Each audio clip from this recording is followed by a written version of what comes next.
कैसे हो आप सब। उम्मीद है कि आप सब खैरियत से होंगे। अगर चैनल में न्यू है तो चैनल को सब्सक्राइब कर देना, वीडियो को लाइक कर देना और मुझे कमेंट करके बता देना कि ये वीडियो कैसी लगी है, क्योंकि ये ईद की न्यू ड्रेस है जो कि मैं आपको यहाँ पे स्टेप बाय स्टेप बता रही हूँ।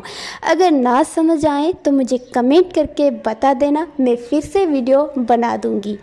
अगर ऐसी वीडियो आप वॉच करना चाहती हैं तो आई बटन को क्लिक करके मेरी वीडियो देख सकते हैं। मेरे फेसबुक पेज को फॉलो कर दें, इंस्टाग्राम को फॉलो कर दें और मेरे चैनल को सब्सक्राइब कर दें। हम मिलेंगे एक न्यू वीडियो में, तब तक के लिए अल्लाह हाफिज़।